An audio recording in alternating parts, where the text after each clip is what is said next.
Remember how in Sonic Adventure you start playing as Tails and the entire time you're literally just repeating the same stages you played as Sonic? And in the middle of the story where you get separated, no, the second time. Yeah, the final level drops and it's the same format, but instead of a friendly competition, Eggman just launches a f***ing nuke. So there's all this pressure on you to do this without Sonic. And then you get there, you get the missile, you kick his ass. Man, remember how good that felt? Like, game design-wise, it is lazy.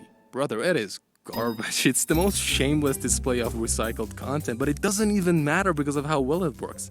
When playing as Sonic, Tails follows you around, as he always has. Everything's normal, right? This is just the boys going on another adventure. But from Tails' point of view, this is his chance of proving himself to be just as cool and just as heroic as his big brother. Sonic Adventure is so fucking good at this because of how it works with perspective. Every event carries a different meaning depending on who you play it as. Whether you're some random dude who just lost his frog or a kid who always thinks he's not as good as he should be, who starts the game on his ass, needing help, just to finish it off with defeating the main bad guy, all by himself. In this moment, the player and Tails were one and the same. The game has achieved Ludonarrative Harmony. Yeah, I said it. Shut up.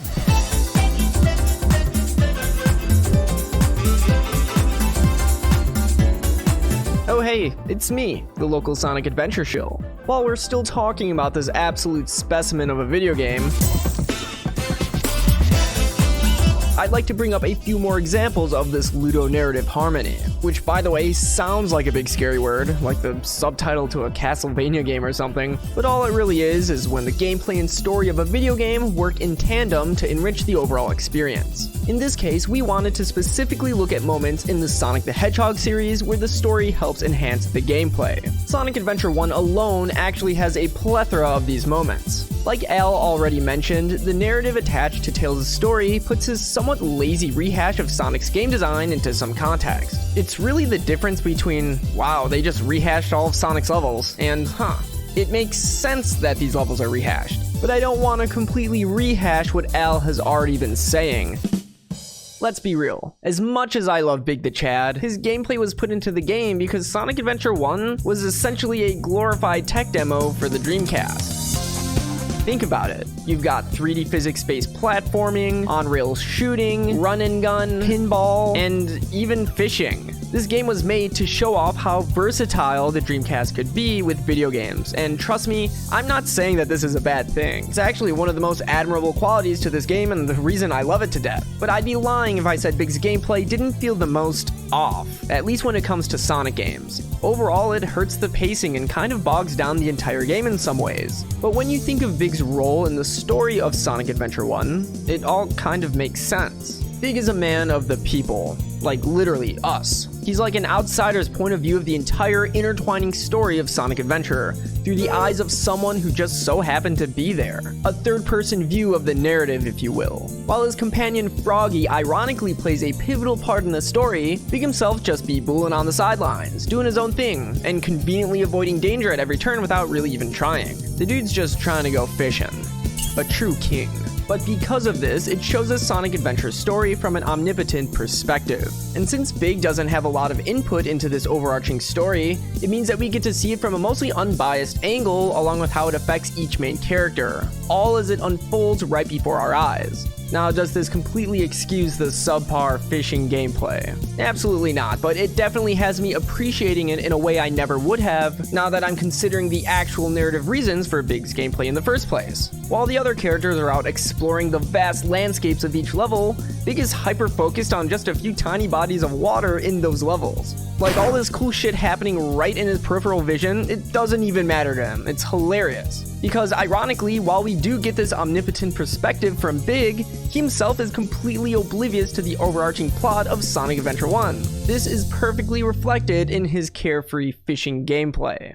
Oh, and don't even get me started on Sonic Adventure 2. The entire game is full. Fucking relax with the adventure boner. Holy shit, I wasn't even done with history yet. Fine. Jesus Christ, listen, it's not like this is anything new. They've been doing this shit since day one. Now, it's kind of subtle. Not really. Shut up. The progression in Sonic 1 reinforces the game's message. Starts off all bright and colorful and gradually gets more muted the further you go, with the final level being a literal corrupted version of an earlier zone. Sonic 2 is even less subtle. Emerald Hill is directly juxtaposed by Chemical Plant right after it, And throughout the entire game, you're constantly switching between all these man-made places and natural environments. And Sonic CD, that's the entire premise pushed to its max. How you choose to play the game directly affects the environment around you. If the place looks like this, it's because of you. If it's like this, it's because you chose not to do anything.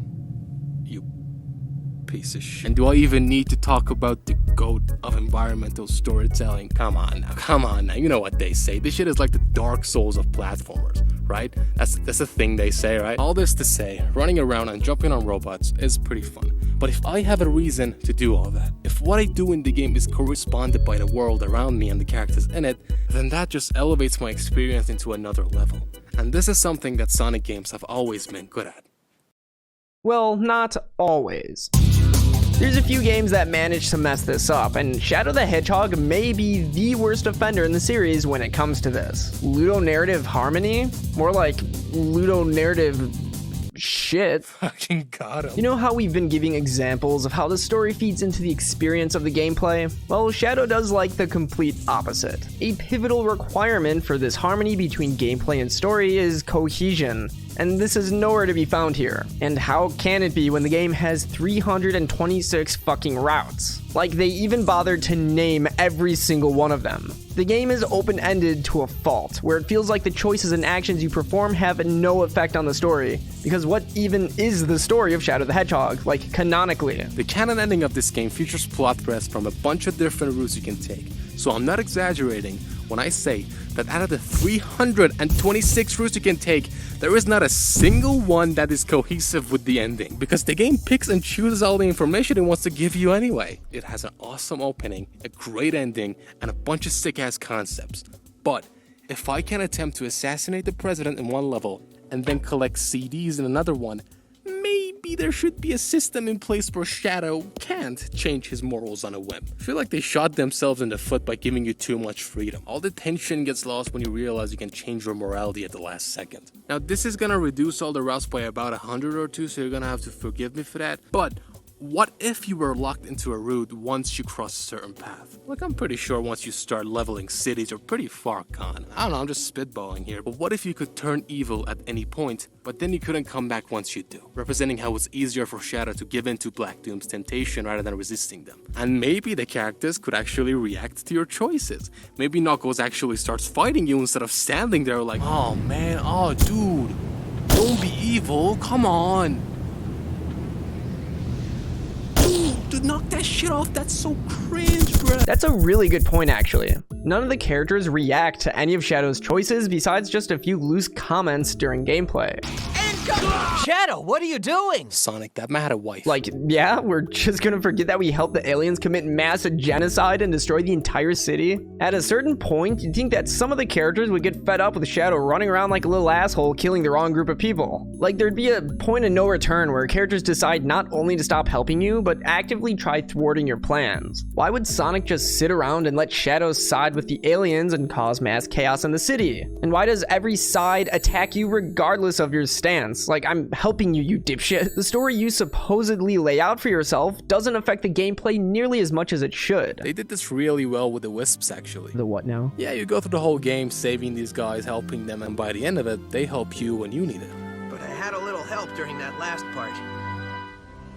You know what? Shadow really ain't looking too bad after all. Also, the fact that you can really win in this situation is also really cool. Difficulty in general can work as a great tone setter. You know, you start the game, it's usually a pleasant cakewalk, and it gradually builds up until it peaks at a climax with one standout level that always leaves an impression. Are you gonna talk about Eggman Land? I am going to talk about Eggman Land. In classic Unleashed fashion, it goes a little bit too hard. Listen, the point was to not make Eggman Land disappointing. For better or worse, they did that. I'm just saying, if Sonic had to go through a place designed to kill him, this would be the place. A lot of people love it, a lot of people don't. Welcome to Sonic Unleashed. On one hand, it has one of the most immersive and well-realized worlds in the entire series. Traveling around the world feels incredible. Every stage reflects the respective culture, so it really feels like you're going around seeing the world. And the gameplay actually works really well with the premise. You go around the planet, find these temples, and run to them while Eggman tries to stop you.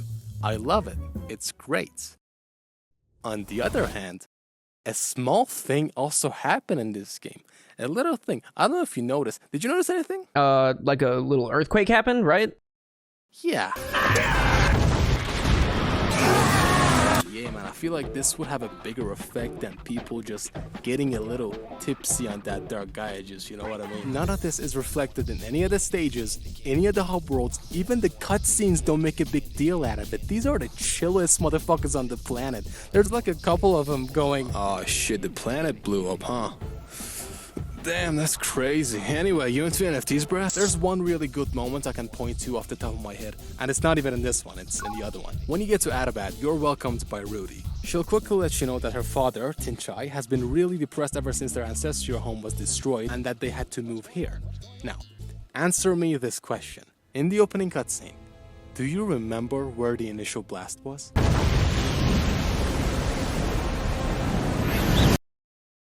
The people of ALtheBoi suffered the most damage because they got hit the hardest. See, this is the type of shit I'm talking about. It's such a great little detail. Now imagine details like this sprinkled all throughout the game. What if one of the Gaia temples was at the edge of the world? What if you had to run alongside a fractured piece of the planet to get to it? You see all the destroyed houses, all the people in distress. The tone doesn't need to change. Unleashed can stay unleashed. It's just that by the time you get to Eggman Land, everything still has the same weight as it did from when you got thrown out of Eggman's ship. Like, Force, listen, all my homies hate Forces, but Forces genuinely had some great environments every now and again to showcase Eggman's takeover. Sunset Heights looks great, that level with Infinite, it's fucking awesome, but it still fails where it matters the most, and that's giving context to your actions. I'm still running aimlessly through a bunch of empty hallways. It doesn't matter how pretty the game is, if there's no substance, it doesn't do anything. Nah. You wanna see real substance? I'll show you real substance. Sonic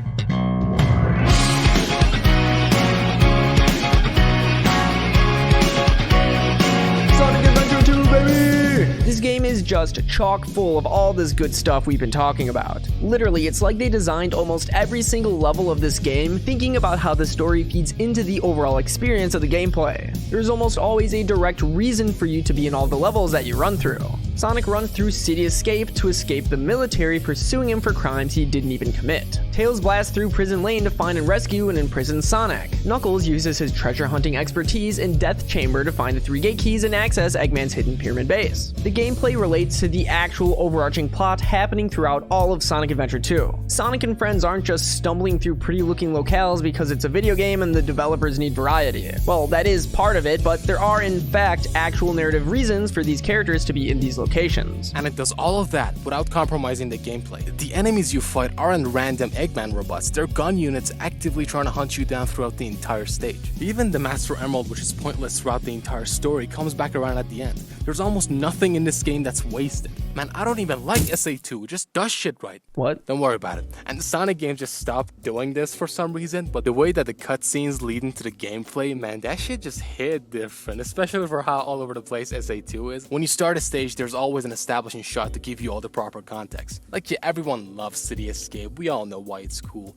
But when you finish fighting Shadow, then you hear that the island's gonna blow up. Then you just start running down a tree. That music's building up. There's a big ass timer, bro. That is that trademark Sonic the Hedgehog immersion you're not gonna get anywhere else. And Sonic's not the only one dealing with the race against the clock in this very same moment. Not too long ago, on the other side of the story, we find our main baddies reviewing their game plan to not only steal the Chaos Emeralds located on the island, but literally blow the whole thing to hell as they escape.